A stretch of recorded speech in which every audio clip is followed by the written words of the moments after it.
Bonjour à vous. Aujourd'hui, c'est le psaume 130 qui nous est proposé, qu'en latin on appelait le De profundis. Des profondeurs, je t'appelle, Éternel. Seigneur, écoute ma voix. Que tes oreilles fassent attention à la voix de mes supplications.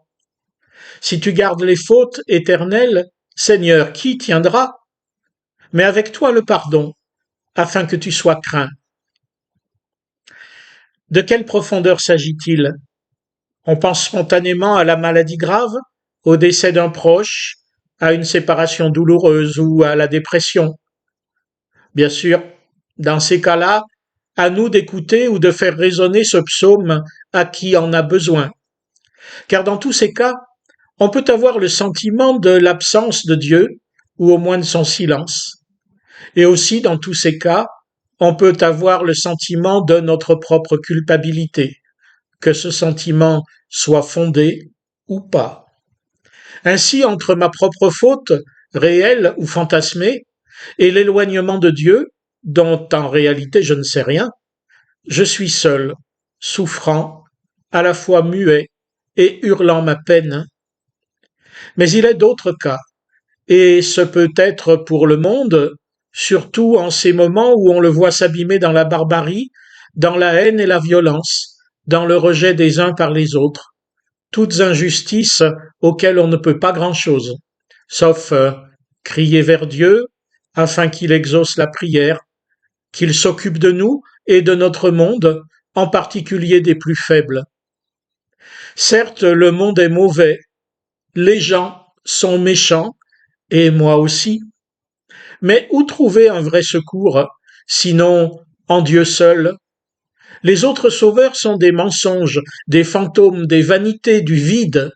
Ils réclament du sang et des sacrifices d'une manière ou d'une autre. Ça ira mieux si notre Dieu, lui, ne demande pas. Il offre. Il offre son pardon. Et c'est la seule chose dont nous ayons besoin qui soit dynamique, qui nous fasse tenir debout, qui nous permette d'avancer.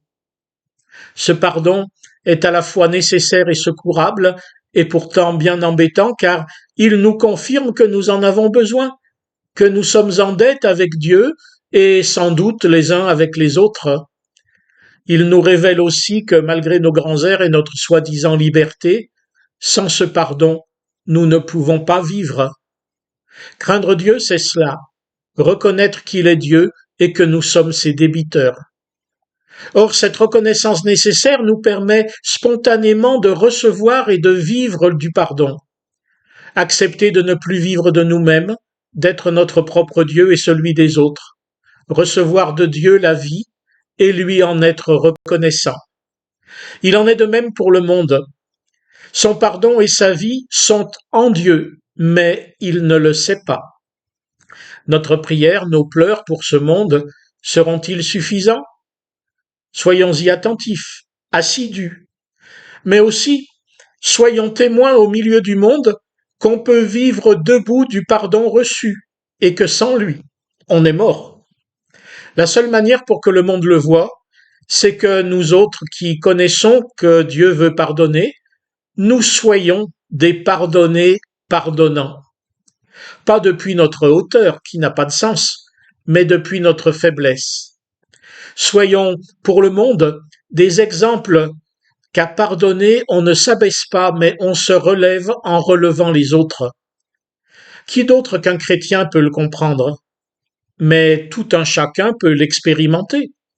Faites-le. Dites-leur. Bonne semaine dans le Seigneur.